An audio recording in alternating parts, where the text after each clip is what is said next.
ರಾಜೇಂದ್ರ ತಥಾಸ್ತು. ನನ್ನನ್ನು ಧ್ಯಾನಿಸಲು ಕಾರಣವೇನು? ಮಹಾಮುನಿಗಳೇ, ಈ ನನ್ನ ಕಷ್ಟವನ್ನು ಏನೆಂದು ಹೇಳಲಿ? ನೀವು ನನಗೆ ಪುತ್ರ ಸಂತಾನಕ್ಕಾಗಿ ಪಂಚಿಸಿಕೊಟ್ಟಿದ್ದ ಕ್ರೋಧಕವನ್ನು ಬಾಯಾರಿಕೆಯಿಂದ ಅರಿಯದೆ ಕುಡಿದು ಬಿಟ್ಟೆ. ಆದ್ದರಿಂದ ನನ್ನ ಉದರವೂ ಬಾಧಿಸುತ್ತಿರುವುದು. ನಾನು ಗರ್ಭವನ್ನು ಧರಿಸಿರುವೆನು. ಈ ನನ್ನ ಕಷ್ಟವನ್ನು ಪರಿಹರಿಸಿ ಕಾಪಾಡಬೇಕೆಂದು ನಿಮಗೆ ಕರವಗಿದು ಬೇಡಿಕೊಳ್ಳುವೆನು ಪೂಜ್ಯನೇ. ಶಿವ ಶಿವ, ಯೌವನೇಶ್ವರನು ಎಂತಹ ಕಾರ್ಯವನ್ನು ಮಾಡಿಕೊಂಡು, ರಾಜೇಂದ್ರ ಎಂತಹ ಕಾರ್ಯವನ್ನು ಮಾಡಿಕೊಂಡಿರು. ಇರಲಿ, ನನ್ನ ಮಂತ್ರ ಶಕ್ತಿಯಿಂದ ನಿನ್ನ ಬೆನ್ನಿನಲ್ಲಿ ಶಿಶುವು ಹೊರಬರುವಂತೆ ಮಾಡಿ ನಿನ್ನನ್ನು ಕಷ್ಟವನ್ನು ಬಗೆಹರಿಸುವೆ. ಶಾಂತನ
ಸ್ವಾಮಿ, ತಮ್ಮ ಆಶೀರ್ವಾದದಿಂದ ನಮ್ಮ ವಂಶಕ್ಕೆ ಗಂಡು ಮಗುವು ಜನನವಾಗಿರುವುದು ನಾನಿನ್ನು ಧನ್ಯನಾದನು ಪ್ರಭು.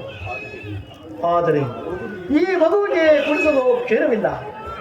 ಇದನ್ನು ನೀವೇ ಪರಿಹರಿಸಬೇಕು ಪರಮಾತ್ಮ. ಅಯ್ಯ ರಾಜೇಂದ್ರ, ಚಿಂತಿಸಬೇಡ. ಇನ್ನೇನು ದೇವೇಂದ್ರನ ಆಗಮನವಾಗುತ್ತದೆ.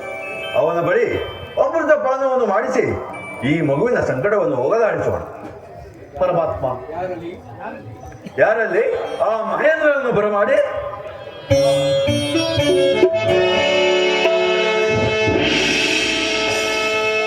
ಗುರುಗಳೇ, ನನ್ನನ್ನು ಬರಮಾಡಿದ ಕಾರಣವೇನು?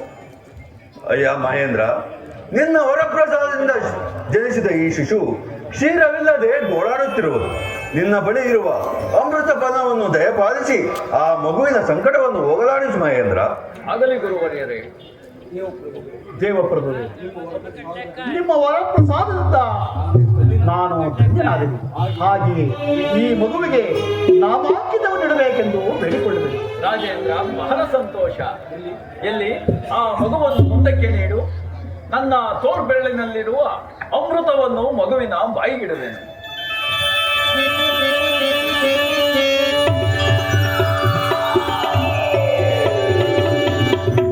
ರಾಜೇಂದ್ರ, ಇನ್ನು ಮುಂದೆ ಈ ಮಗುವಿನ ನಾಮಾಂಕಿತವು ಹರಿಭಕ್ತ ಮಹಾನ್ ದಾತ, ಹರಿಭಕ್ತ ಮಹಾನ್ ದಾತ ಚಕ್ರವರ್ತಿ ಎಂದು ನಾಮಾಂಕಿತವನ್ನು ಇಟ್ಟಿರುವೆ.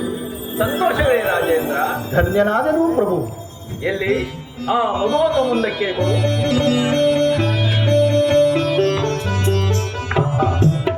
ಎಂತ ತೇಜಸ್ಸಿನಿಂದ ಕಂಗೊಳಿಸಿದೆ. ಇರಲಿ, ಈ ಮಗುವಿಗೆ ಸಕಲ ಲೋಕಗಳು ಬೆರಗುಗೊಳ್ಳುವಂತಹ ವರವನ್ನು ದಯಪಾಲಿಸಿದೆ. 6 ರಾಯರ ಗಂಡ, 3 ರಾಯರ ಕಂಡ, ತಲೆಯೊಳಗೆ ವಿಧಿವಿಂಡವೆಂಬ ವರವಿಷ್ಠಾರ್ಥವನ್ನು ನೀಡುತ್ತಿರುವೆ.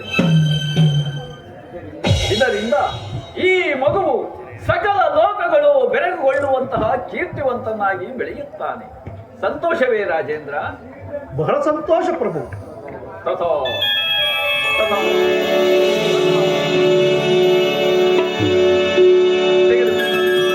ಧನ್ಯನಾದ ಧನ್ಯನಾದನು ಪ್ರಭು.